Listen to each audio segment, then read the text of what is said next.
Alright, bienvenue à notre podcast Les Talks No Bullshit with ADS. C'est pour qui, à vrai dire, c'est pour tous les passionnés, tous les tripeux de gym, que ça fasse 5 ans, 10 ans, 15 ans que tu t'entraînes, que tu fasses de la compétition ou que tu aspires à faire de la compétition, c'est encore plus pour vous autres. Pourquoi? Parce qu'on parle beaucoup de bodybuilding, de nos erreurs du passé, de notre expérience dans nos compétitions. Euh, à vrai dire, pourquoi on appelait ça no bullshit? C'est parce qu'on passera pas par quatre chemins. On n'est pas là pour faire la dentelle. On est là pour dire les vraies choses. On n'a pas de tabou de notre côté. Il va y avoir 3 portions au podcast. La première portion, c'est les talks entre boys, les coachs ATS du mercredi où on transmet ça en podcast. Il va y avoir la partie aussi où on va faire venir des invités, que ce soit pour leur expertise ou que ce soit pour les discussions au niveau du bodybuilding. Il va y avoir la partie solo aussi, où ce que je vais apporter ma partie mindset, j'appelle ça mes speeches, c'est mindset, c'est bodybuilding. Donc tout ça, c'est ça le podcast de notre équipe ATS. Puis c'est commandité par notre commanditaire principal, c'est ATP Lab. J'ai apporté ce produit-là, c'est NeuroPrime, c'est mon produit préféré. Je vous recommande vraiment à tous. Pourquoi? Parce que ça permet de me garder focus dans mes workouts. Il n'y a pas de caféine, à vrai dire, ça va juste me craquer. Pourquoi? Parce que j'ai du alpha-GPC, de la tyrosine, puis de l'alcarnitine. Ça peut servir aussi quand je vais travailler. Si tu es quelqu'un qui a de la programmation à faire ou quoi que ce soit, tu es à ton ordinateur, tu dois être focus pour faire un travail. Je l'utilise autant au gym ou pour ces moments-là. À vrai dire, c'est des produits qui sont pharma grade, super important de le mentionner. J'aurais pas à avoir du magnésium, j'aurais pas à avoir du zinc. ATP, c'est une compagnie qui est québécoise, vraiment. C'est la qualité avant tout. Donc, je recommande à tous, si vous commandez sur le site atplab.com, utilisez votre code promo, c'est le code FA10, donc FA10. Sur le code, vous allez avoir 10% de rabais. Alright? Donc, sans plus tarder, je vous laisse pour le podcast actuel. La meilleure des choses, si vous aimez, si vous apprenez des choses dans le podcast, si vous voulez nous remercier, c'est de liker, de partager et vraiment de vous abonner sinon à notre podcast. Alright? Donc, bonne écoute à tous. Ciao! Fait que, aujourd'hui, les boys, on aborde un sujet qui est par rapport plus au mindset, que ce soit pour le monde de compétition, que ce soit pour le monde qui sont bodybuilding lifestyle ou même du monde qui veulent juste performer dans le gym, c'est d'atteindre les résultats. Est-ce qu'on voit bien la caméra? J'ai l'impression que mon trépied est en train de lâcher. Je sais pas pourquoi. Là. OK. C'est beau. On ma grosse face. Fait que c'est ça. Dans le fond, on aborde le sujet plus du mindset. Comment obtenir les résultats? C'est quoi avoir le mindset pour obtenir ces résultats? Puis, on le voit chez nos clients, chez du monde qui a de la misère à avoir des résultats, qui viennent nous reach. Fait que là, je veux qu'on discute un peu de ça. Comment est-ce qu'on fait pour avoir des résultats à travers le mindset? Parce qu'on s'entend que c'est une grosse partie du mindset. Puis, je vais y aller d'entrée de jeu. Je vais commencer de mon côté avec une chose qui vient de Bedros Keuilian, qui est Man Up. C'est le titre de son livre. Puis, je pense que ça dit tout dans ces seuls 2 mots-là. Puis, ce que je veux dire, c'est dans le fond, puis aller lire ce livre-là, que ce soit pour du bodybuilding, pour n'importe quoi, c'est fucking bon. Tout ce que ça dit dans ce livre-là, je peux résumer ça de même, là, ça dit Man Up, mais c'est prends responsabilité de tes actions.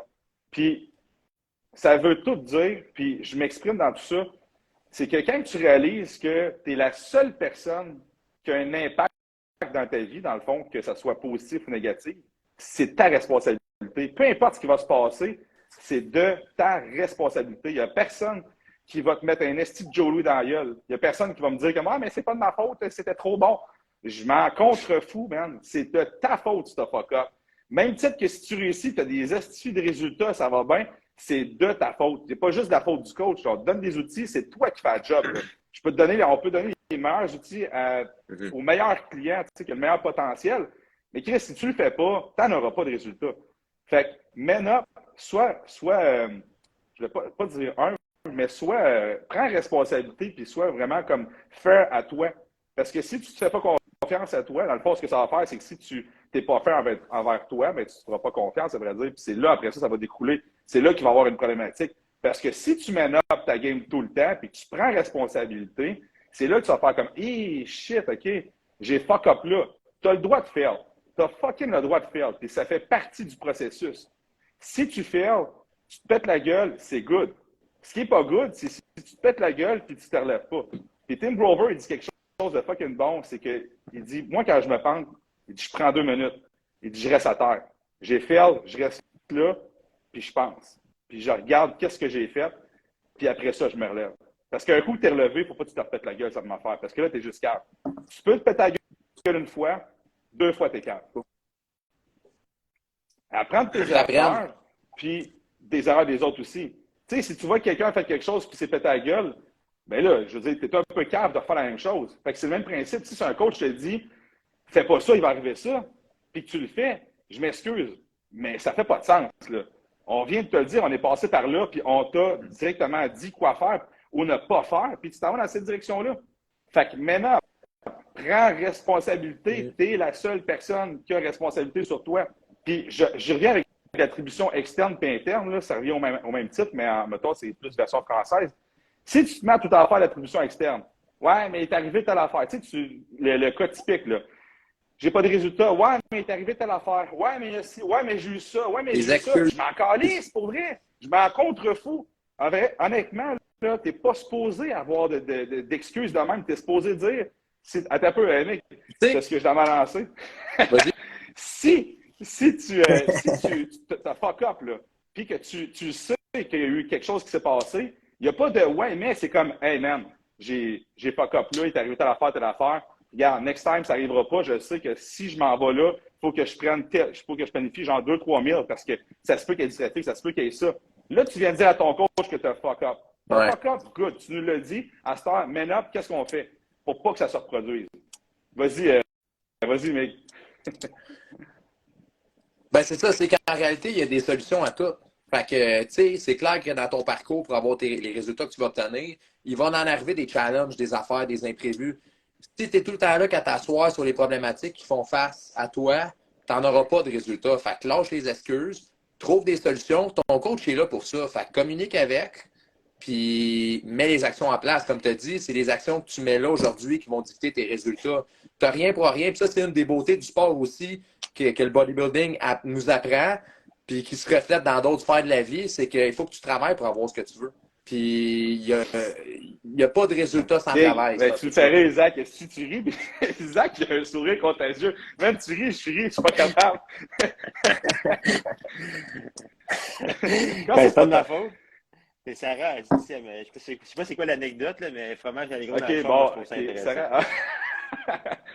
C'est parce que, honnêtement, mais c'est parce que pour vrai, ma blonde, là, ça m'est une qui est fucking sa coche. Puis c'est pas parce que c'est ma blonde, ben un peu, non, c'est pas vrai, elle est vraiment de même.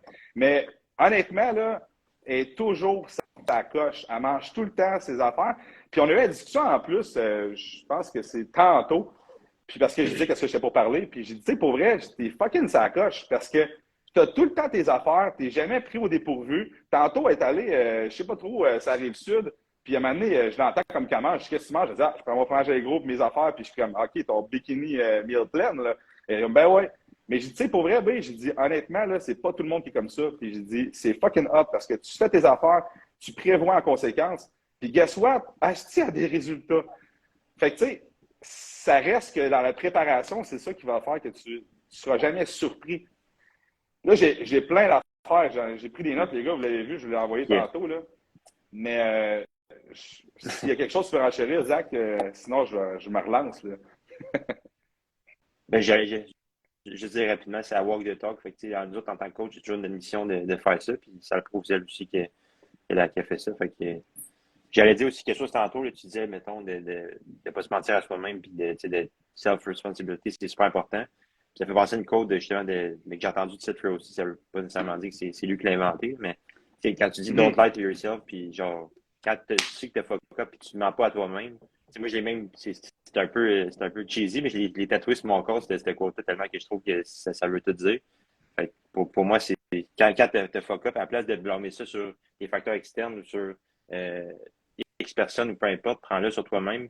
Même si t'es pas sûr à 100% que c'est de ta faute, prends-le quand même sur ton blanc, puis de cette façon-là, c'est sûr à 100% que tu vas level up, puis tu vas rester ouvert d'esprit aussi à la critique des autres.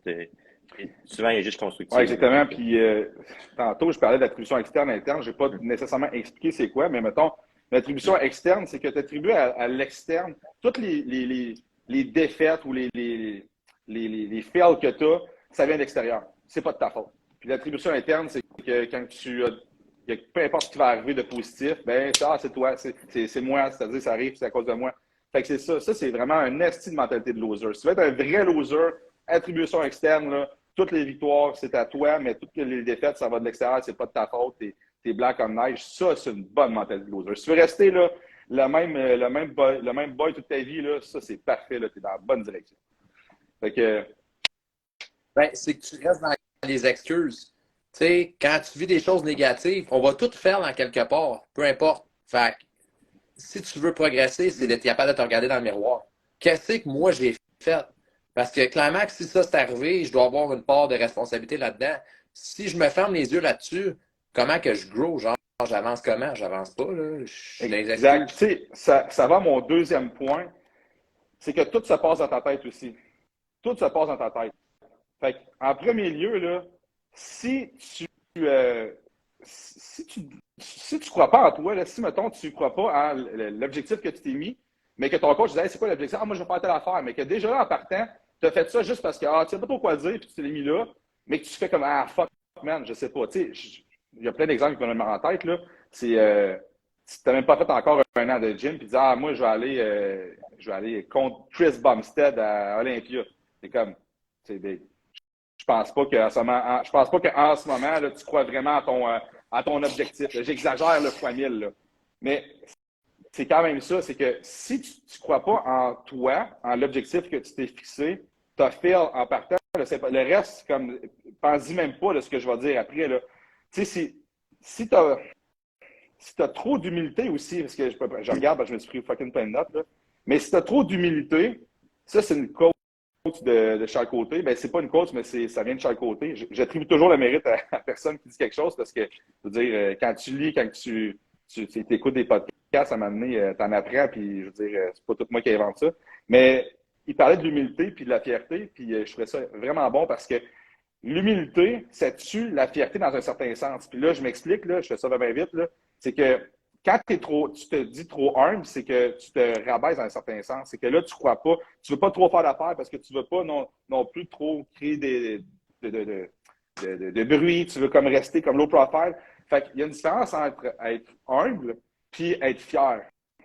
Fait qu'il faut pas que ton humilité soit trop élevée puis que tu fasses comme moi, j'ai pas le droit à ça parce que ça, si je dis ça, ben le monde va penser que si, va penser que ça.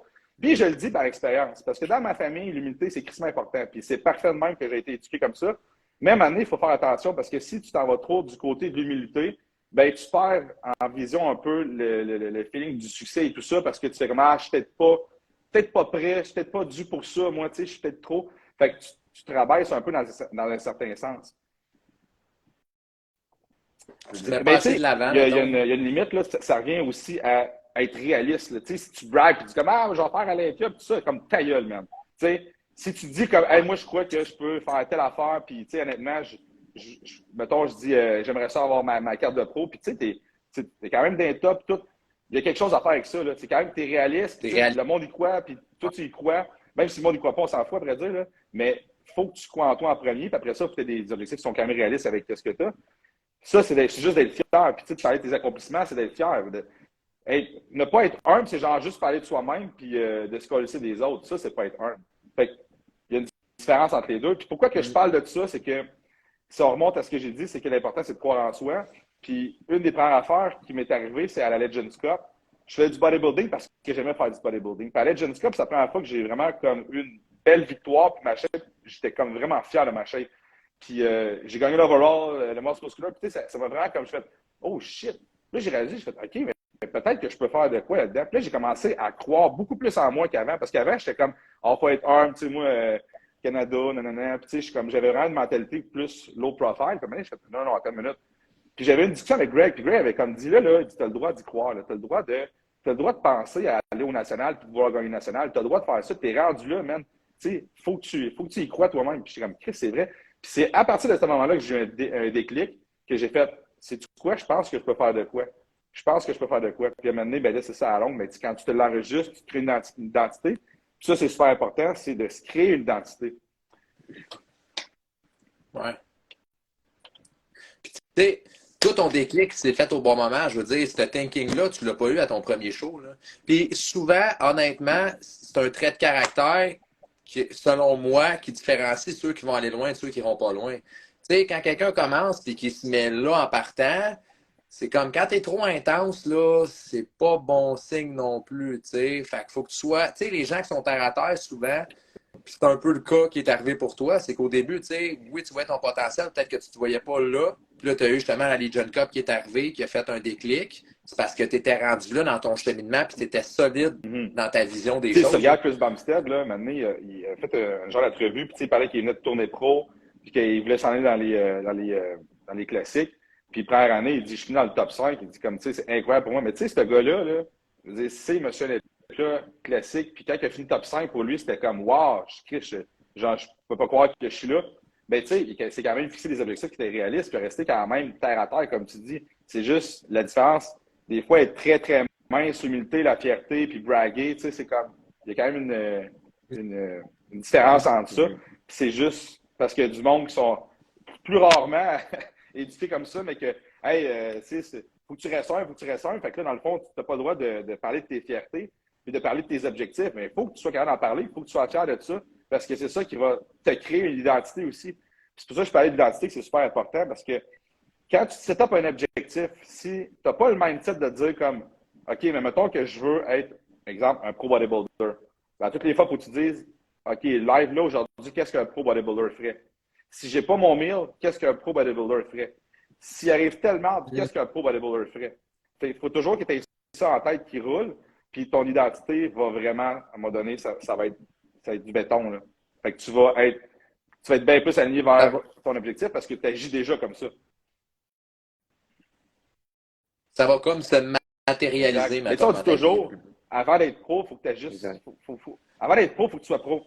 On m'a toujours dit ça. Mais c'est vrai, quand tu arrives au national ou peu importe ta compétition qui est un pro qualifier, il faut déjà que tu sois un pro. Ils vont te nommer pro si tu es déjà pro. Je ne sais pas si vous comprenez ce que je veux dire. C'est que tu es déjà un pro. Tu as déjà toutes les qualités d'un pro. Tu es un pro. Fait qu'il te le donne. C'est pas genre comme ce gars-là, il n'est pas essentiel d'être pro, on va lui donner sa carte. Non, c'est pas vrai que ça marche. Tu es déjà un pro. Fait que si tu veux devenir pro, sois un pro. Fait que ça a l'air fucking bizarre dit de même, mais c'est ça pareil. Avez-vous quelque chose à rajouter là-dessus, les boys? J'enchaîne, j'ai une coupe d'affaires pareil. Tu sais, dans la même ordre d'idée, quand je dis que tout se passe dans la tête, il y avait. Il faut que tu trouves aussi des rewards. Si tu as fixé un objectif, ben, il faut que tu sois capable de dire comme OK, j'arrive à cet objectif-là que je me suis fixé. Ça prend quand même un certain reward. Mais il faut que tu gardes en tête, puis ça, tantôt j'écrivais, puis je me dis, Chris, c'est bon ça. Il ne faut pas que tu célèbres le résultat final de ton objectif. Il faut que tu célèbres ta journey. C'est ta journey que tu célèbres et non ton résultat final que tu as atteint, parce que sinon, ce que ça va faire, c'est que tu célèbres ça, ben c'est that's the end. Fait que ce que tu célèbres, c'est la journey que tu as faite pour te rendre là. Et là, tu vas continuer. Le mindset que tu as à ce moment-là est totalement différent, parce que je me mettais dans un contexte de compétition quand tu disais, OK, après ça, on s'en va gros cheat au resto puis tout. Mais dans le fond, ce que tu célèbres, c'est pas ta compétition. C'est comme, hey man, tout ce que j'ai fait pour me rendre là, on célèbre ça. Puis après ça, what's next? Il faut jamais que tu sois assis à célébrer, genre, ton end result. C'est juste ça qui est important à faire la différence. Mais ça te prend quand même un reward, au bout du compte, pour que tu puisses avoir quelque chose. Continuer.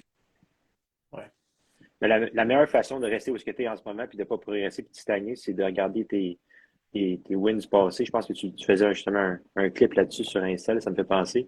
Mais c'est de regarder toujours une what's next. Et souvent, le monde, ils vont dire, ouais, c'est excessif, puis il n'y a jamais de fin à ça, tu n'es jamais content. Et moi, ça me fait penser à la quote de Alpha Lee qui dit proud but never satisfied, dans le sens que tu es fier, tu es humble de ce que tu as fait, dans le sens que tu ne bragues pas, tu connais ta valeur réelle dans tes accomplissements, dans ta personne. Mais en même temps, tu veux toujours t'accomplir plus parce que sinon, tu es sur la planète pour faire quoi exactement? Pour atteindre un certain quelque chose puis rester là, puis après ça, t'es good. Mais tu sais, c'est pas même que ça fonctionne. On est là pour. Ce qui est plus, genre, c'est comme gratifiant en tant que personne, je pense que c'est l'accomplissement, c'est conquérir quelque chose. Puis si t'es pas toujours en train de faire ça, ben, à un moment donné, le monde, il trouve ça boring. Mais tu sais, je pense que c'est. c'est essentiel. 100%. Tu sais, le bodybuilding, à vrai dire, ma définition du bodybuilding en un mot, c'est progression. Ce que tu veux, c'est progresser. C'est toujours. Parce que tu ne veux pas rester comme que tu es. Dans le fond, tu veux toujours en plus, plus, plus, plus, plus. Tu sais, mais comme ton expression, ton quote de Alpha Lead, c'est exactement ça. Il faut que tu sois proud de ce que tu as accompli, mais pas genre je célèbre ce que j'ai accompli, ce que je suis là. Parce que tu n'es pas satisfait. Tu peux célébrer ce que tu as eu comme journey, mais il faut que tu continues à avoir faim. Ça, c'est super important. Fait que ça, c'est. En tout cas, j'ai marqué The End. Comment j'avais marqué ça? Don't celebrate the end, celebrate your journey.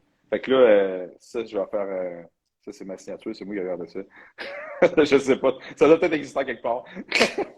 L'autre fois, j'avais envoyé une quote à ma blonde le matin, j'avais genre envoyé une quote de motivation. Puis là, elle fait hey, c'est bien nice ça. Je dis ben ouais, je viens de pondre ça. Puis je dis ah, il y a sûrement quelqu'un qui a déjà dit ça de cette affaire-là, mais des fois, j'aime ça, mais je m'écris des quotes, puis des motivation quotes. Dans les. Ouais, je suis le même. Dans les mêmes ordres d'idées, dans le fond, j'ai marqué ne te compare jamais, on a tous un point de départ différent. Parce que c'est pas vrai qu'on part tous de la même place. Il y en a un qui est plus gifted, il y en a un qui. Il y a toujours. On part pas de la même place. Fait que, tu sais, si tu te compares avec un gars. Mettons, tu te dis, comme moi j'ai 20 ans, je me compare avec un gars de 20 ans. Mais vous n'êtes pas partis de la même place, là. Vous n'avez pas la même génétique. Il y en a-tu un qui s'entraînait plus tôt, il y en a-tu un qui. C'est pas la même chose. Fait que si tu te compares, ça vient d'Antoine Vaillant qui avait dit, ça m'avait marqué, c'est bon, là, c'est comme si tu te compares à quelqu'un, c'est te rabaisser. Chaque fois que tu te compares à quelqu'un, tu te rabaisses. Peu importe. Parce que tu as comparé, tu ne sais pas d'où ce qui est parti. Tu ne sais pas. Fait que toi, t'es-tu là, puis lui était là, lui, tu sais, c'est ça qui est quand même tricky dans un certain sens. Puis avec les réseaux sociaux, c'est fucking difficile de ne pas le faire. Moi aussi, je le fais des fois, là. Puis tu sais, honnêtement, je pense que c'est un des pires sports pour ça, là, pour vrai, là, dans le sens que ça se pourrait que tu bûches pendant 10 ans, tu te présentes à un show, il y a un gars, ça fait 2-3 ans qu'il en fait, Ouais. il est bien coaché, puis il passe. Ça se peut que ça arrive. Fait que là, si tu commences à te comparer à lui, puis à ci, puis ça, non, accepte ce que toi t'as, puis fais juste grinder tes points faibles, puis comme travailler fort, puis être proud de ce que toi t'as. Si tu te compares, ça va tout le temps affecter ton mental. C'est que tes attentes sont pas à Tim bonne place. Grover disait la victoire est injuste. Puis c'est vrai. Tu peux avoir un gars qui a une génétique de fou, qui s'entraîne correct, mange correct, mais tellement une génétique de fou qui arrive sur le stage, mon gars, puis il casse tout le show. Puis toi, t'as pas une génétique de malade, mon gars, t'es hard worker as fuck, tu fais tout. T'en fais quasiment plus, est-ce que ton coach te demande. T'es sans coche, tu pèses au gramme, tout est sans coche. Puis tu finis 5e, ce show-là. Mais la victoire est injuste parce que si on rewards aux efforts, toi, ta victoire, fois 1000, là, ce gars-là, il a juste la génétique. Mais Chris, c'est ça le sport. Si on regarde, mettons, je sais pas, au basket, là, Kobe Bryant, là c'est un exemple, un gros exemple de hard worker. Mais mettons que tu enlèves, là, je sais pas, une coupe de pied, là. Chris, ça aurait peut-être été plus dur, là. Ça aurait peut-être été plus dur, il aurait fallu qu'il travaille fort, puis il y aurait peut-être quelqu'un qui l'aurait passé. Parce que la victoire est injuste. Ça ne va pas être nécessairement celui qui travaille le plus fort des fois qui va gagner. Fait que, on disait, it is what it is. On disait de lâcher les réseaux sociaux parce que c'est pas représentatif non plus de la réalité. Mais tu sais ça, dans le domaine du fitness au complet, tout le monde le sait, puis c'est quand même relate à... Regarde tous ceux qui ont l'air bien heureux sur Internet, ça brague, là, puis finalement, 2 semaines après, sont séparés. Tu dis, oh, qu'est-ce qui s'est passé? Ouais, mais tu sais, finalement... Ça n'a pas rapport. Les réseaux sociaux, c'est une façade d'une personne. Là. Ça ne veut pas dire nécessairement que cette personne-là est là de cette façon-là en réalité. Est-ce que, tu sais, quand on fait des shootings photos après une compétition, là, Chris, mes photos, je les utilise pendant 1 an. Mais si la personne a fait juste, hey, Frank est en shape, est-ce que ça l'année longue? Ben non, big. C'est genre le lendemain du show, j'étais à mon meilleur. Là. Je suis pas de même en ce moment, le gros, ben, loin de là. Là. Si tu te fies toujours à ce que tu vois, c'est pas réaliste. Puis, mais ça nous amène à un point justement pour le mindset à avoir pour les résultats. Puis je trouve ça intéressant qu'on en parle parce que ça m'est arrivé dernièrement avec une cliente justement. Elle regardait beaucoup ses réseaux sociaux. Puis tu sais, justement, la première des choses, c'est un fil. Tu sais même pas si la personne a modifié sa photo ou pas. Il y en a qui le font, ça a l'air. Après ça, tu sais, cette personne-là, comme tu as dit, sa photo-là était dans son prime, genre dans l'année, mettons. Est-ce que tu as l'année longue comme ça? Clairement que non. Puis toi, en tant que personne, si tu veux progresser, c'est plate à dire, mais les photos que tu vois, tu ne pourras pas être lean comme cette personne-là à l'année longue. Tu ne pourras pas progresser. Si tu veux être lean à l'année longue, c'est correct, mais si tu veux passer au prochain niveau, ben il faut que tu passes par une période où tu vas peut-être un peu moins être clean, tu sais, ça se peut, tu sais, ça fait partie de la game, c'est un off-season. C'est Fait c'est que, quand même difficile pour nous autres, mettons, dans la compétition, de regarder justement les réseaux sociaux parce que là, tu vois, le gars est en shape. Là. Mais Chris, il a pris combien de photos avant de l'envoyer sur son. T'sais, est-ce que tu penses vraiment qu'il a fait comme clic, ah, c'est beau, j'envoie celle-là? Ben non. Si, genre, tu le sais, on le voit au gym. Penses-tu vraiment que je vais mettre une photo de moi dans mon pire? Jamais. Je prends 3, 4, 5, 6 photos et shit, c'est dans l'air. Ça sort bien. Je vais la publier. Je ne la publierai pas, genre comme, hey, ça, voici de quoi j'ai l'air quand je me lève. Je suis bien cerné, puis je parle avec une voix de gars qui fume de la cigarette. Tu sais, c'est pas ça, là. Fait que c'est pour ça que c'est dur dans notre sport. Puis là, on se compare. À un moment donné, plus que ça va, plus que tu te compares avec les gars qui sont au top, au top, au top. Et oui, c'est bon dans un certain sens parce que tu fais vraiment, hey, yes, man, tu sais, je veux level up. Mais si tu te compares, ce que j'ai dit au départ, c'est quand même que tu travailles. Fait qu'est-ce que tu apprécies dans le fond, qu'est-ce que tu as en ce moment? Je sais pas, là. C'est là qu'il y a le danger de s'en aller, là. Fait que ça, c'était ma partie de réseaux sociaux. Puis, ben, je sais pas si les boys, avant que je continue, avez-vous d'autres points qu'on pourrait aborder? ben, moi, j'en ai un, puis c'est pour les gens qui nous écoutent, qui ont présentement pas d'entraîneur. Puis ça m'arrive aussi là, que j'en croise, admettons, que je suis au magasin ou peu importe. Des gens qui arrivent, admettons, qui sont comme ouais, ben moi, je veux perdre du poids, mais j'en perds pas.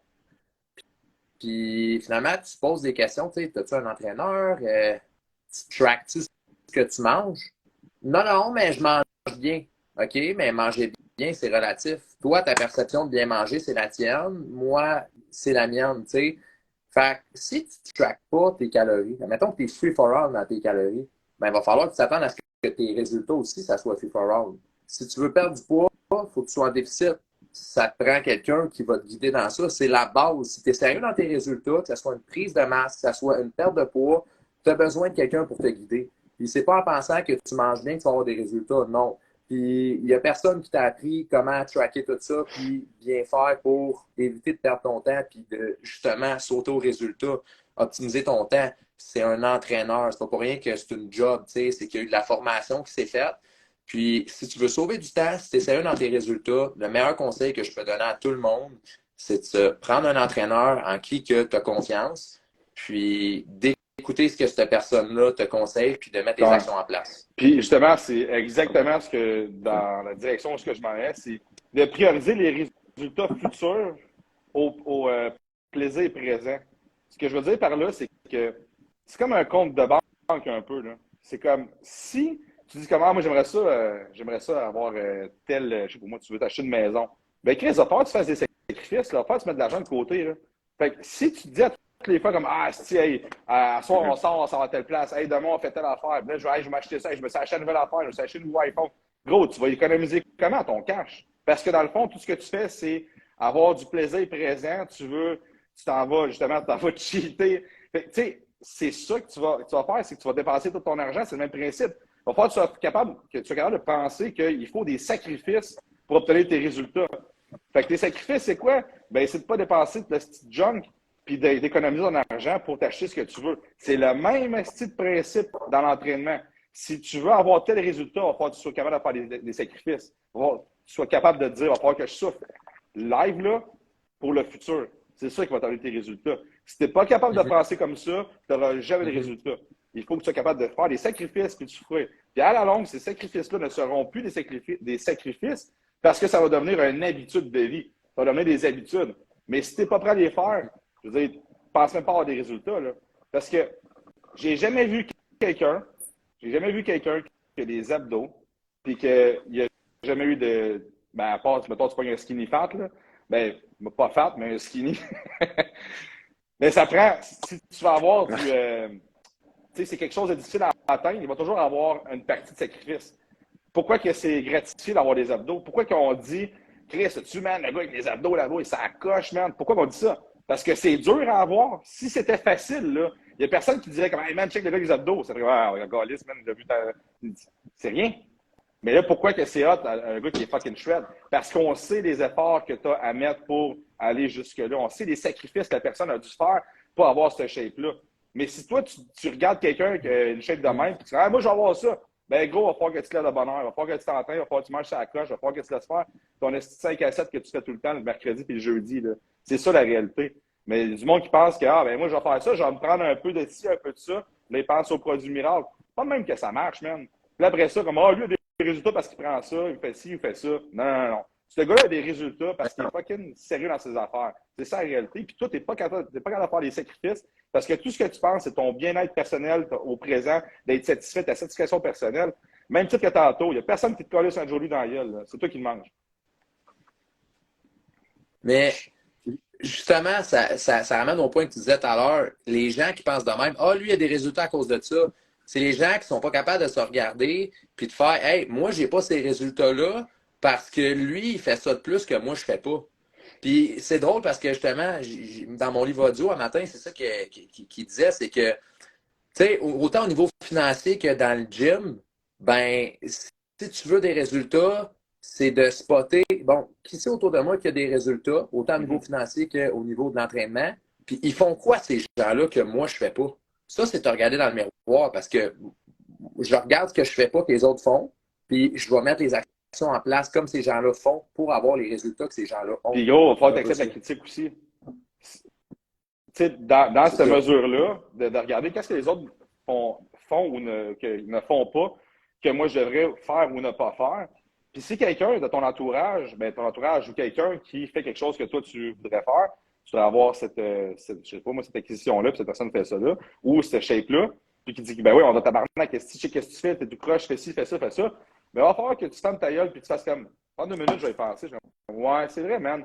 C'est peut-être que. Parce que si t'es fermé tout le temps, tu dis moi, je suis bon, je fais ci, je fais ça, ta gueule, man. T'as toujours place d'amélioration. C'est pas vrai qu'il y a 5 ans, quand je m'entraînais, je suis autant sur la coche que là. Et c'est pas vrai que dans 5 ans, je vais être autant sur la coche ou peu importe. Il y a toujours quelque chose que je peux améliorer. Fait que si quelqu'un dit quelque chose, prends la critique. Ça se peut très bien que finalement, c'est que j'ai comme un pop-up de mon coach, pour ça, je suis comme, je suis comme un peu dérangé. Mais c'est ça. Fait que, tu sais, si tu n'es pas capable de prendre la critique, que tu es toujours fermé, gros, tu vas rester dans ta marde, là. Tu vas rester dans tes affaires. Pense pas y rester. Fait que ça, c'était un point tantôt, c'est très bon. Puis même, j'avais mis, justement, c'est bon qu'on en parle, j'avais marqué demeure ouvert, accepte les critiques, puis don't be a fucking little bitch. Ça, c'est, je pense que c'est Grant Cardone qui dit ça. Don't be a little bitch. Mais c'est ça pareil. C'est que si tu es tout le temps comme une little bitch, là, puis que tu te laisses, tu peux prendre les critiques parce que pour toi, ça te touche trop, là, puis tu prends tout ça personnel, là. Puis j'ai déjà pris les critiques personnelles tout le temps, puis j'étais comme ouais, mais, puis guess what? Ben, tu sais, je me suis regardé dans le miroir, à un moment donné, j'ai fait comme moi. Je pense qu'il va falloir que je change de méthode, là. Fait que les ouais, mais ont sorti, puis à ce moment-là, c'est là que tu commences à grandir. Puis une des choses que j'ai vécues dans l'année passée dans ma prep, là, c'était justement ça. J'étais en train de faire un live sur le cardio, puis les gars, vous le savez, j'ai déjà parlé. Je faisais mon live, puis j'ai Khaled qui a popé, puis qui dit qu'est-ce que tu calisses en train de faire ton live pendant que tu fais ton cardio? Je dis, c'est pas de même que ça marche, puis là, je vais lancer un char de marde, puis moi, c'est de même que je vais me faire parler. J'ai fait comme holy shit. J'aurais pu faire comme si tu cru, j'étais correct, man, là. Si j'étais comme à 115, là, j'étais correct, là. Non. J'ai fait, calice, il me dira plus jamais ça, man. C'est la dernière fois qu'il me dit ça. J'ai plus jamais fait de live pendant que je fais mon cardio, puis mon cardio, je l'ai fait en esti. Fait que, prends une critique, sois pas une bitch, puis justement, c'est le même que tu vas avoir des résultats. Fait que si t'es prêt à justement accepter que ce soit pas toujours rose, là, tu vas pas toujours dire comment t'es beau, t'es fin, puis ça, c'est de la merde pour vrai, là. Fait que, bon point, mec. Puis, ça m'amène à un autre point, ce que tu dis là, de justement être capable de prendre la critique puis d'être ouvert aux suggestions des autres, aux tips des autres. C'est qu'il faut que tu crées un balancier, il faut que tu aies un équilibre là-dedans. Un des points qu'on a noté justement sur ton mindset, il faut que tu ailles pour avoir des résultats, c'est que ton coach, il va te donner un plan de match. Puis tu vas tout le temps avoir du monde autour qui vont dire ah ouais, mais moi, mon coach, il me fait faire ça. Ah ouais, mais moi, je ferais ça. Ah ouais, mais là, t'as pas peur que si ton coach te fait faire ça, là, il y a ça. il va tout le temps avoir du monde autour qui vont te dire ça, qui vont te solliciter vers d'autres opinions de ce que tu fais. Mais là, la réalité, c'est que tu as un coach, tu le payes, puis le minimum que tu lui dois à ce coach-là, c'est ta confiance. Sinon, pourquoi tu travailles avec? La base d'une relation De toute relation, c'est la toute confiance. relation, c'est la confiance. Exactement, exactement. C'est pour ça que, tu sais, comme moi, en ce moment, en prep, je fais de quoi que j'ai jamais fait, en fait. Puis, tu sais, il y en a eu du monde, admettons, au shop, au gym, qui m'ont dit, ah ouais, tu fais ça, Crème? Ben, ouais. Puis moi, je fais confiance à mon coach. Puis, garde, au pire, je vais y avoir donné ma confiance jusqu'au bout. Puis, on va avoir essayé quelque chose. Puis, si ça ne marche pas, regarde, je vais juste réessayer d'autres choses. Là. Je vais avoir appris dans ça. Là. Mais je ne me garocherai pas partout parce que le monde me dit, hey, fais pas ci, fais ça. Non, non, non. La loyauté Je l'écoute. envers ton coach. La confiance, la loyauté. Dans le fond, la loyauté se développe avec la confiance. Tu ne peux pas être loyal envers quelqu'un si tu n'as pas confiance en quelqu'un. Là. Fait que, tu sais, ta confiance devrait se bâtir. Tu sais, tu devrais engager un coach parce que tu lui fais confiance. Tu sais, c'est un coach, là, à part ça. C'est un coach, c'est parce que je l'ai des fois du monde. Ouais, je vais faire telle affaire. Je pourrais bien te dire, ouais, man, 20 livres d'ici cet été, gros. Facile, man, 20 livres. Ben oui, je suis à la fuck. Ah, c'est bon, on signe ici, signe en bas, man, pèse fort, puis en 2 copies, c'est fini. Contrat est signé, man, on passe ça. C'est-tu vraiment ça que tu vas avoir comme coach? Un esti de vendeur de rêve, là. L'affaire, là, c'est que si tu as un coach qui te dit comme, ben non, man, attends une minute, là, ce qui va arriver, c'est ça, puis ça, c'est dans le meilleur des mondes. Il peut arriver ça aussi, puis tu sais, s'il arrive telle affaire, mais ça se peut même, tu n'avais même pas le résultat escompté d'ici le mois de mai à cause de telle affaire. Mais la seule affaire que je peux te dire, c'est que tout ce qu'on va faire, c'est dans le meilleur intérêt pour toi pour avoir tes résultats, mais je peux jamais te garantir qu'il va arriver ça. Ça, c'est impossible. C'est quelqu'un qui fait, ah non, man, je te donne ça comme résultat. Pour vrai, va-t'en en courant, là, sérieux, là, les vendeurs de rêve là, de ce monde. Là. Moi, j'ai un sales resistance à côté. Si tu me dis comme, ah, Big, tu veux ça, Big, c'est sûr, tu vas l'avoir. Hey, wow, t'as une minute, là. T'as une minute, là. J'ai pas vu d'arc-en-ciel ici, là. Ouais, j'ai pas vu d'arc-en-ciel encore, là, mais je commence à voir un peu là, des éléphants roses. Là. Fait que c'est impossible de pouvoir prévoir le futur là, dans l'entraînement. De dire quand tu vas faire ça, tu vas faire ça, tu vas faire ça. Toi, tu vas gagner même telle compétition. Toi, tu tournes pro l'année prochaine si tu fais ça. Il peut arriver, je mets un bémol, là, tu vois le gars qui a une fucking génétique de fou, tu vois son potentiel, puis j'ai déjà spoté quelqu'un à m'amener, c'est ça que j'ai fait, je vais travailler avec pour être un asti de potentiel. Mais jamais que je dis, hey, toi, l'année prochaine, tu tournes pro. Il y a une différence. Là, en tout cas, bref, parenthèse, là. C'était pas nécessairement relié aux objectifs de mindset, là, mais. Fait que les boys, par rapport à ça, il y a une chose que tantôt, dans le fait de prioriser les résultats futurs au plaisir présent, j'avais noté, c'est que je ne m'accorde jamais le droit de faire. Ce que je veux dire, c'est que jamais que je vais dire comme ah, c'est pas grave. Pourquoi que je m'accorde pas ça? Pourquoi que je trouve que c'est vraiment la pire des mentalités que tu peux avoir? C'est que si tu dis ah, c'est pas grave, c'est ça, ben c'est que tu viens de te mentir à toi-même. Mais pas tu viens de te mentir, mais tu viens de te prouver à toi-même que tu as le droit de faire. Tu as le droit de faire, tu as le droit de faire. Puis à un moment donné, c'est que ça devient fail, c'est normal. Fait que tu perds une certaine confiance en toi. Moi, dans le fond, à la longue, là, ce qui est arrivé, c'est que jamais que je m'autorise de fail. Jamais fuck all que je me dis ah, si je vais aller ah, c'est pas grave, je me prendrai telle affaire. Non, non, non. Je prépare toutes mes affaires en conséquence. Guess what, qu'est-ce qui est arrivé quand je suis allé donner du sang, puis finalement, mon char a eu de la misère un peu, puis je me suis ramassé sur le towing. Bien, j'avais emmené mes plans en conséquence pour une bonne partie de la journée. Bien, ça a fait que j'ai jamais dérogé de mon meal plan. Pourquoi? Parce que je m'étais dit, ah, je pars, mais je sais que je m'en vais à Laval, il peut y avoir du trafic, il peut y avoir ci, il peut y avoir ça. Je vais m'en amener pour genre au moins 5-6 heures. 6 heures facile, je mange aux 3 heures. Je vais m'amener ça, puis genre mon shake, je m'en vais pour mon pre-workout. Fait que j'avais toutes mes affaires pareilles. Mais parce que je ne m'autorisais pas le droit de faire. Sinon, j'aurais fait comme ah, je m'en vais à Laval, ça prend ça. C'est in and out, je reviens, puis je suis correct, là. Puis là, si j'avais vécu ça, j'aurais dit ah, mais je vais aller chercher telle affaire. C'est correct, il n'est pas arrivé une situation à un moment donné, là, comme on a dit, tu peux faire, tu te plantes, puis tu te relèves après ça. Après ça, tu vas préparer tes meals. Ça peut arriver. C'est pas genre la fin du monde. Sauf que je me l'autorise pas. Puis ce que ça fait, c'est que ça augmente ta confiance. Puis après ça, tu dis comme hey man, moi là, j'ai jamais cheaté. C'est comme fuck. Fait que là, tu crois encore plus en toi, tu as encore plus le sentiment que you're the shit. Fait que ça te drive encore plus. Puis en tout cas, bref, quand tu arrives après ça sur le stage, ben fuck. tu l'as eu, man. T'as jamais fail, t'as jamais. Puis dans ton off-season, ça va se reproduire par après. Parce que tu t'es jamais autorisé de fail. Exact. Fait que c'était pas mal ça, les boys. Je sais pas si y a d'autres choses de votre côté. Moi, j'avais un ou deux points. Tu m'as fait penser à quelque chose tantôt quand tu parlais par exemple, avec Khaled du cardio. Là. Je pense qu'un élément clé là-dedans, c'est l'émotion qui va te faire en sorte que tu es comme. L'émotion / l'ego aussi. Là. Puis, tu sais, des fois, on dit souvent aux personnes, on entend souvent dire que la discipline, c'est plus important que la motivation. Puis, je suis vraiment d'accord avec ça. Sauf que dans certains moments, mettons dans l'entraînement, quand tu vas être fatigué dans la prep, que tu vas manquer d'énergie en off-season, peu importe, ou tu vas être pas motivé nécessairement.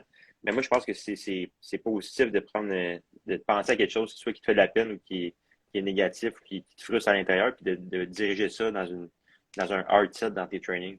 Fait que quand tu veux évoluer, justement, pense à quelque chose qui pourrait arriver ou qui est arrivé dans le passé, puis justement, utilise cette énergie-là pour la transmettre dans ton training. Souvent, le monde, je pense qu'il sous-estime aussi la façon que c'est le surentraînement. Là. Puis c'est ça, justement, c'est une chose que faut.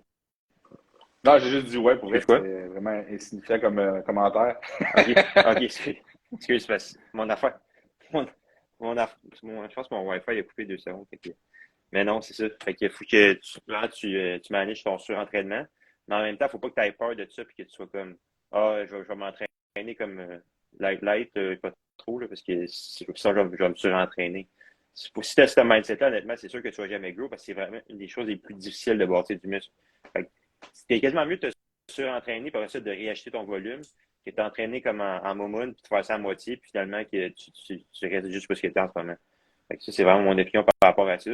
Est-ce que c'est la meilleure opinion pour ce qui est le plus optimal? Peut-être pas. Mais en même temps, je pense que quand tu réanalyses ton volume d'entraînement, ta stratégie derrière ça, tu t'es dit, OK, là, je me suis surentraîné peut-être, ben tu backtrack de ça. Versus l'autre option, c'est juste y aller vraiment comme basic, puis en dessous de ce que tu es supposé faire tout le temps, puis justement, avoir ce mindset de. Ouais. Parce que si tu y vas basic, puis que tu fais l'effet contraire, comme tu dis, tu commences trop smooth, c'est que tu t'en rendras même pas compte que tu es trop smooth. C'est ça qui arrive. Jusqu'à temps que tu pognes quelqu'un avec qui tu t'entraînes ou que tu pognes, mettons, un coach qui t'entraîne total. Là, tu vas pogner 2 minutes, tu vas faire aïe, aïe, OK, c'est ça que ça prend. Puis c'est intéressant ce que tu dis justement de ne pas avoir peur. Tu sais, souvent, c'est une mentalité plus féminine, un peu. C'est plus des clientes que j'entends parler de ça, mais tu sais, des clientes qui disent ouais, ben, je veux pas m'entraîner trop fort, je veux pas, tu sais, moi, je veux pas être trop. Je pense que c'est Lane, justement, Lane Norton, il a fait un post hier, il me semble que j'ai vu passer ça, qui disait justement, tu sais, à toutes les femmes, ayez pas peur de pousser puis de vous dépasser. Au niveau hormonal, vous n'avez pas ce qu'il faut pour être aussi musculaire qu'un homme, par exemple, excepté si vous utilisez certains produits. Mais là, moi, je parle d'une cliente ou d'une femme en général qui veut juste se dépasser puis pousser, ben c'est de ne pas avoir peur. Là. Ça n'arrivera pas, en fait. Ben, je pense que c'est un mythe là, qui vont faire 2 semaines d'intensification au gym, puis après ça, ils vont être les femmes les plus musclées, puis ils ont peur de trop souffler, mais c'est vraiment difficile de bâtir de la masse. Là. Fait que, faut une femme ou un homme, je me restreindrai pas dans aucune facette de l'entraînement. Exact. Yes, j'ai regardé les commentaires. Il y avait Alex Du qui a donné un bon commentaire tantôt, mais on a skippé, c'était par rapport au sport. Il y a Nathalie qui dit ça m'est arrivé une fois de tomber en panne à 2 heures de chez nous off-season puis de run-out de repas. Je te garantis que live en prep, si je vais à 2 heures de route, je traîne 2000 de backup. Ouais, c'est effectivement ce qu'il faut faire. Quand tu es en prep, là, no matter what, ça te prend tes mills sur le temps. Ouais. Isabelle Dubé qui dit l'entraînement égale torture, effectivement. Puis il faut que tu envisages. J'avais parlé, quand tu fais tes jambes, c'est pas supposé être un walk in the park. Tu es supposé souffrir. Puis tantôt, Mick, tu parlais de surentraînement. Puis justement, 80% là, de notre clientèle, nouveaux clients qui arrivent chez nous, c'est du monde qui fait du surentraînement. Ah, je fais du 6 jours sur 7, puis du gros volume, puis ça s'entraîne fort. Ben, j'aime crissement mieux avoir un gars qui arrive comme ça, une fille qui arrive comme ça, que de pogner quelqu'un qui fait comme ouais, ben, tu sais, moi, c'est ça, là, tu sais, je m'entraîne, puis là, ça fait pas de sens.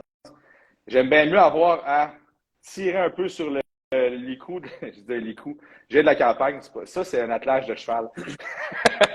J'aime bien mieux avoir. Faut que je le précise.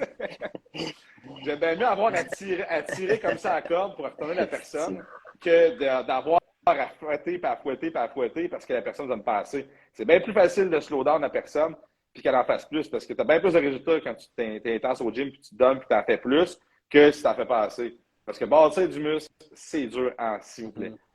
Fait que, je m'étais donné la mission de moins sacré dans les lives. Là, j'ai dit s'il vous plaît. C'est bon, pareil. Je trouve ça tabarnak, maudit. Tabarnak. À date, Je pense que tu as fait une bonne job à date. Pareil.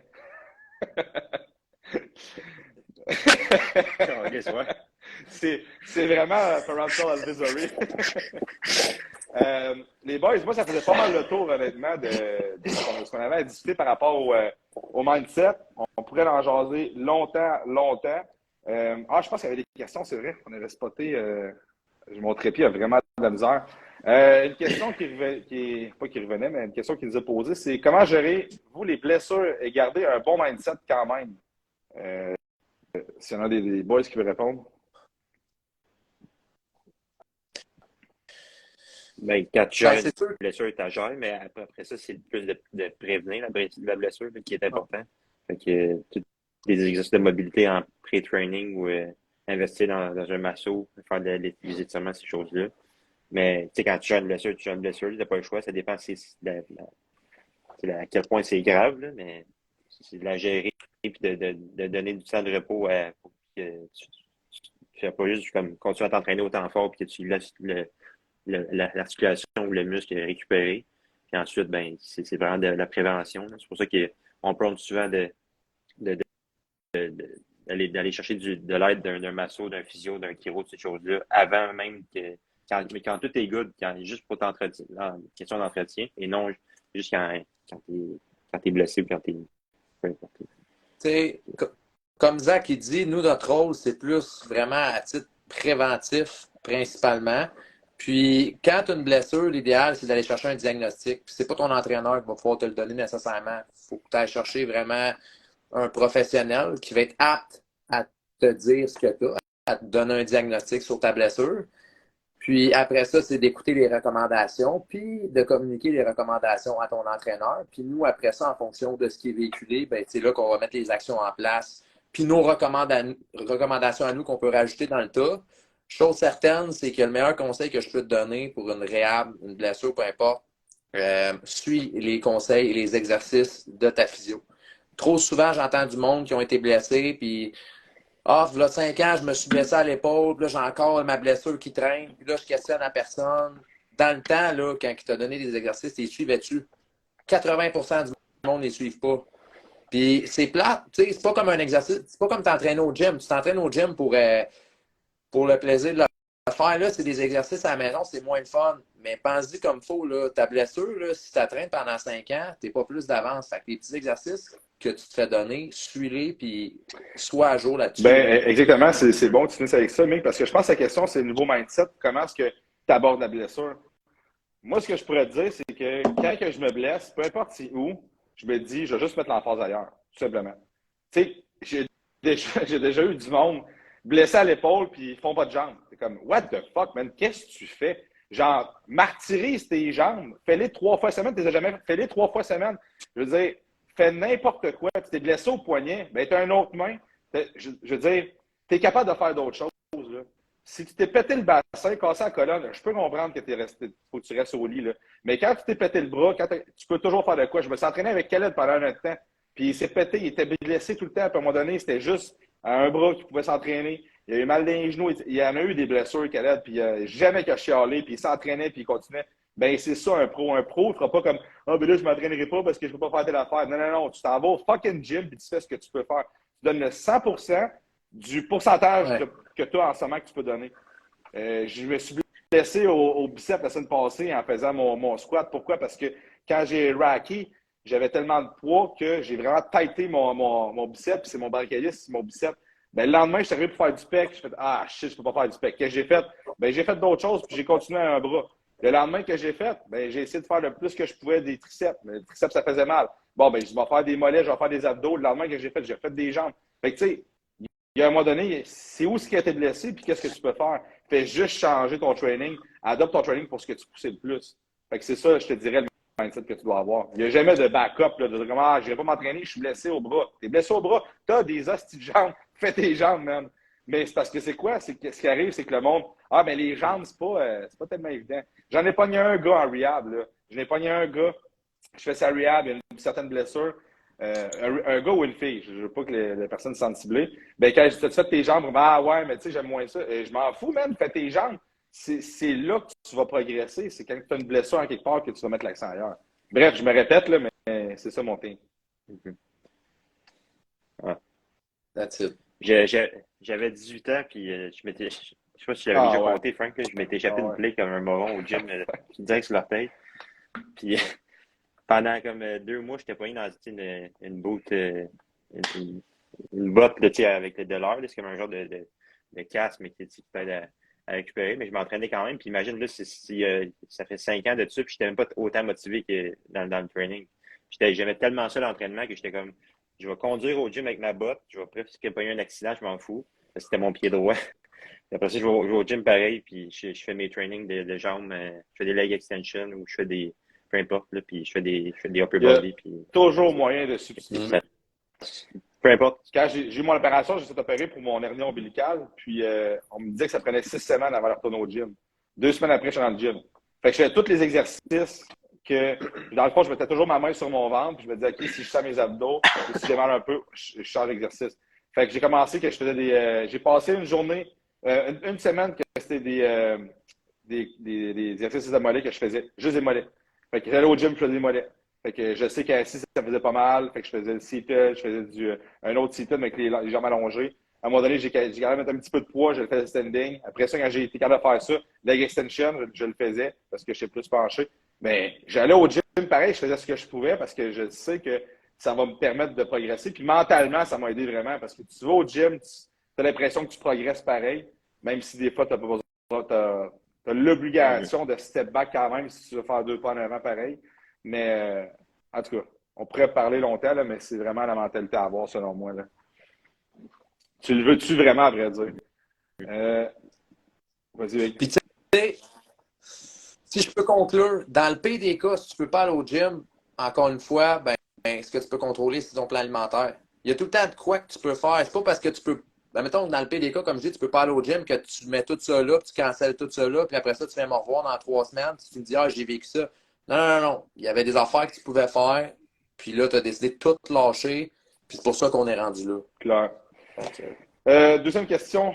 Quel est le meilleur temps, l'âge pour starter les PEDs si tu veux passer au prochain niveau? C'est ça. Vas-y, Zach, je pense que tu allais parler. 22 ans, 3 mois et 4 jours. 5 jours. 5 jours. C'est bon, ça? Moi, j'étais un peu dépassé ça, fait que j'étais un peu en retard en ce moment. C'est ça. Il faudrait que je starte.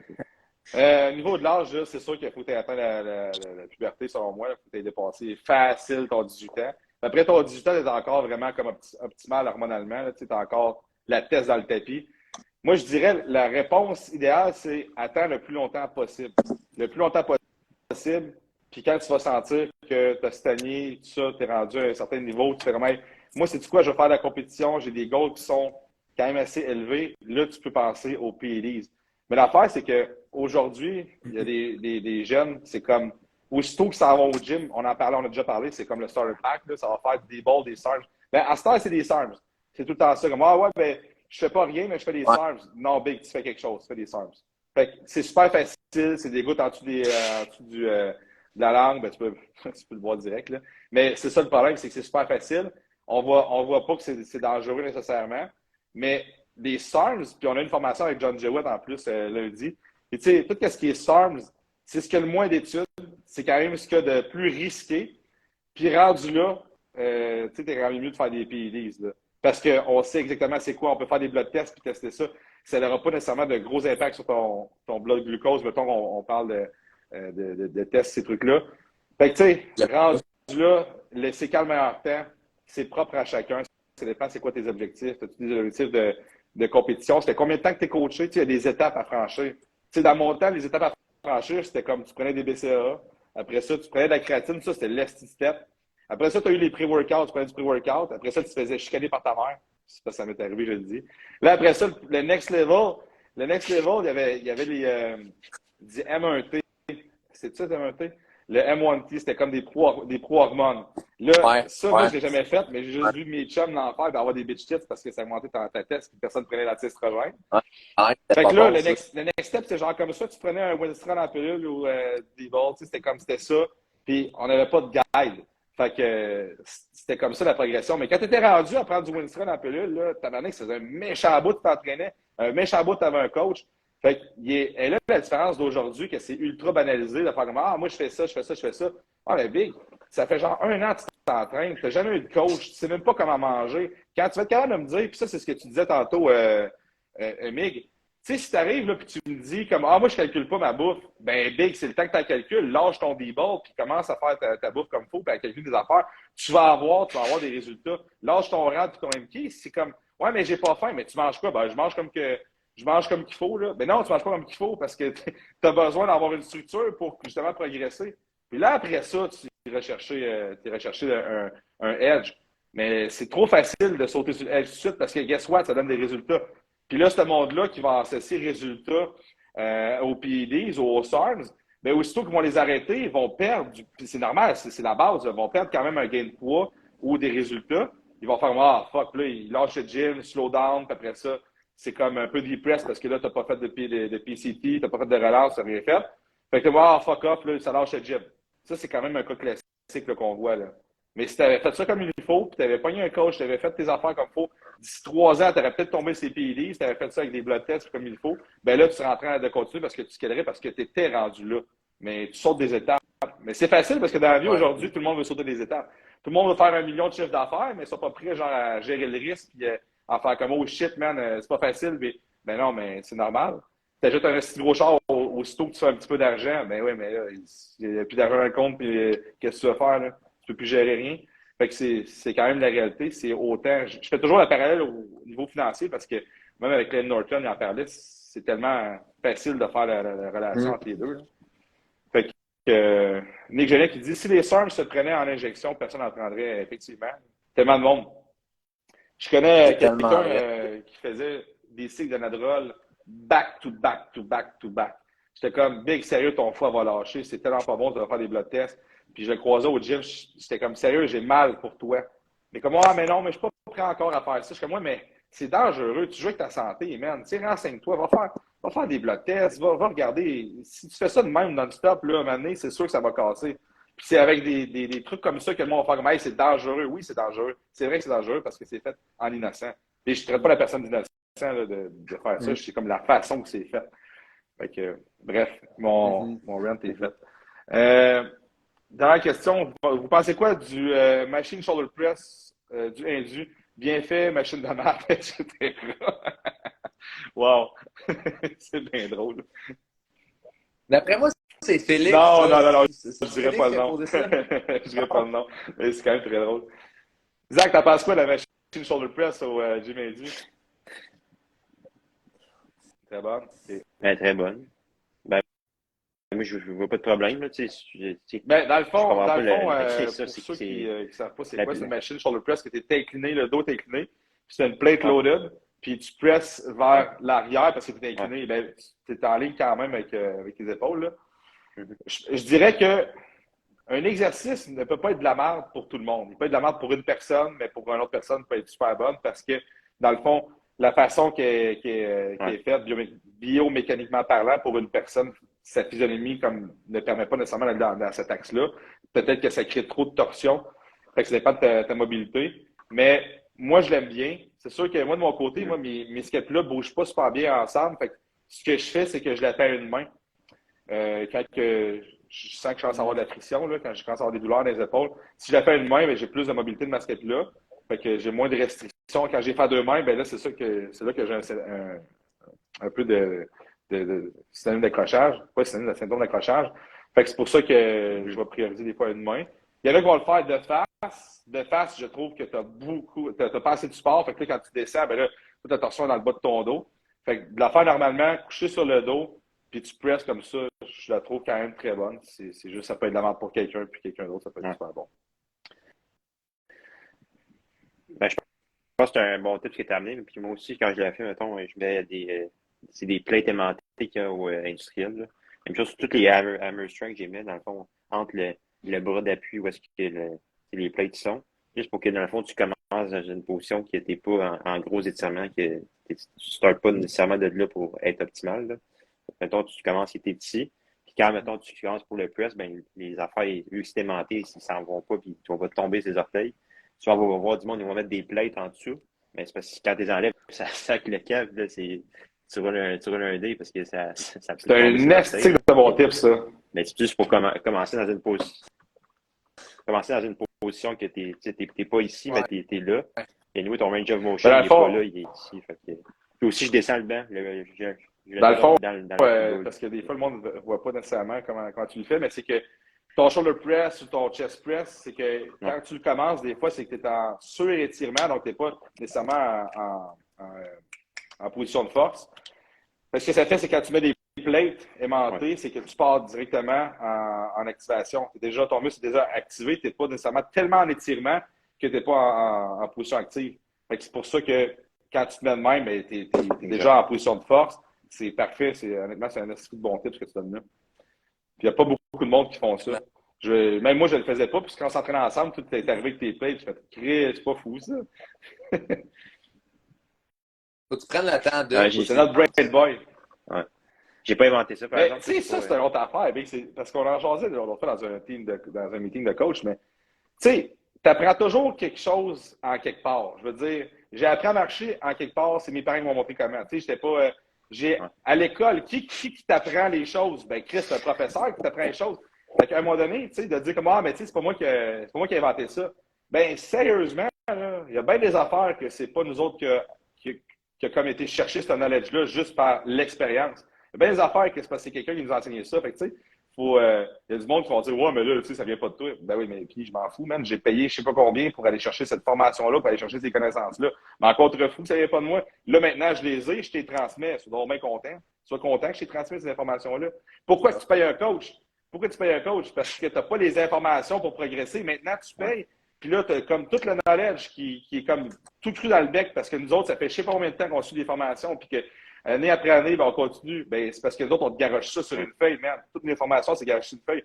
Oh, mais pourquoi ça coûte tant? Ben, parce que justement, ça m'a coûté 2000 pièces, 1600 pièces. Toutes ces connaissances-là, c'est pour ça. Là. En fait, là, ça, c'est de quoi que je répète souvent, puis que même moi, j'ai compris au fil du temps, c'est que quand tu investis dans un coach, tu investis first pour des résultats, mais de deux, c'est à l'écoute, là, tu investis pour du knowledge, là, puis tu sauves pas mal plus de temps que le coach qui a passé une formation de je sais pas trop combien d'heures, puis qui te wrap up ça de manière essentielle à la bonne place pour que tu Hey comprennes man, la le meilleur patente, là. exemple, là, c'était une histoire, puis on finit là-dessus, les boys, puis c'est rendu 9h11. Il y avait, dans le fond, c'est Simon Sinek qui parlait de ça, puis c'est vraiment côté business. Il disait, tu sais, il y a un moment donné, il y a un business là, qui est fait à peu près 10, c'était-tu 10 millions? Non, c'est 10 000 par minute. Puis la machine qui produit cesse de fonctionner. Engage le gars, il dit, ouais, il dit, moi, honnêtement, il dit, ça va coûter 600 000. Fait que là, il fait comme, oh shit. OK, mais il engage le gars, c'est 100 000 Là, les chiffres, là, je m'en fous, c'était pas nécessairement ça, mais on s'en contrefou. Le gars, il arrive, ça lui a pris 5 minutes, il allait fixer une botte, la machine est repartie. Fait qu'il fait la facture, ça va être 100 000. Le gars, il fait comme, ben là, 100 000, pourquoi? Ça t'a pris genre 5 minutes. Il dit, ouais, mais si ta machine aurait été hors de fonction pendant 2 heures, ça t'aurait coûté combien? La logique, c'est comme, tu payes pas la personne pour le temps que ça prend pour faire un programme, pour ci, pour ça. Tu la payes pour les connaissances et les résultats que ça va te donner. Ça, c'est fucking important à comprendre. Mais ça, tu le comprends quand tu es dans tout ça à un moment donné. Fait que c'est cela, c'était je finissais avec du gros Simon Sinek. Fait que les boys, encore une fois, un gros merci de votre présence. Puis j'en profite pour remercier tout le monde qui sont Yes. présentés, tout le monde qui, à chaque semaine, viennent avec nous dans le live. Puis souvent, j'ai bien du monde qui nous regarde en rediffusion, que ce soit sur le podcast, sur YouTube. Puis sérieux, là, cette semaine, genre aujourd'hui, j'ai eu 4 messages de personnes, là, puis c'est tellement hot à vouloir que j'ai du monde qui vient nous voir pour hey, les gars, vous êtes crissement inspirants, les lives, c'est le fun, du knowledge, continuez ça, good job. Honnêtement, là, je prends pas ça pour acquis. C'est vraiment, vraiment plaisant de recevoir des messages comme ça. Puis ça nous encourage, nous autres, encore plus à continuer Puis, tu sais, des fois, on est là, les boss, hey, on parle de quoi cette semaine? Est-ce qu'on change les sujets des fois parce qu'on veut tout le temps aller chercher du nouveau puis aller, dans le fond, vous donner plus. Si vous avez des suggestions, là, gênez-vous pas, écrivez-nous. C'est pas, on ne vous prendra pas pour un autre parce que vous nous écrivez. Hey, j'aimerais ça que tu parles de telle affaire. Ça va nous faire plaisir d'avoir de vos suggestions. Puis nous autres, on adore ça, faire ça. Fait que la meilleure chose, c'est de nous écrire si vous avez des satisfactions de nous faire part. Mais likez puis partagez, pour vrai, c'est de même que le YouTube podcast va se propager. Puis c'est comme ça que c'est la meilleure façon de trouver nous remercier, c'est de faire ça. Parce que notre objectif, là, c'est vraiment de promouvoir le sport, le bodybuilding, puis vraiment de le faire voir de la meilleure façon qu'il faut le faire voir, parce que c'est un Christ de beau sport qu'on a, puis il y a tellement de mythes à travers ça, du monde qui va vraiment des gros saucés, ça, des ci, ça, des ça. Non, c'est pas ça. Si vous regardez nos lives, là, on est 3 gars qui sont crissement passionnés, puis qui aiment ça, vous donner du knowledge, d'en donner plus, puis qui sont quand même cultivés, même si je dis des Christ et des talarnaques par là. Puis des fois, je vais dire en s'il vous plaît, parce que j'essaie de faire attention. Mais bref, on est vraiment passionnés, puis c'est comme ça qu'on veut promouvoir notre mouvement ATS. Fait que les boys, Zach, Mig, encore un gros merci de votre présence. Merci à tout le monde qui était présent. Et on se revoit la semaine prochaine. Fait que ciao tout le monde. Bonne fin de semaine. Ciao. Bonne semaine à tout le monde. Alright, merci beaucoup de votre écoute. Ce que j'ai rendu là, c'est que vous avez passé à travers notre contenu de ce podcast. Et puis, si vous avez apprécié, si vous avez appris des choses, n'hésitez pas à liker, partager, subscribe. Puis je vous invite même également sur Instagram, alors barre en dessous, training, barre en dessous, système, de venir nous follow. On met beaucoup de contenu, beaucoup de knowledge. Vous allez avoir accès à nos lives avant tout le monde. Donc, venez nous suivre sur Instagram, puis sinon on va se revoir pour un prochain podcast. Ciao tout le monde. I'm going through a process, I'm a work in progress. Focused on my destiny, I got no time for nonsense. Finna give you folks the best of me, I'm learning concepts. I think I finally learned the recipe, I'm making progress. Look inside the mirror, I'm my only contest. Every day I'm thanking God, cause he made me a prospect. Got my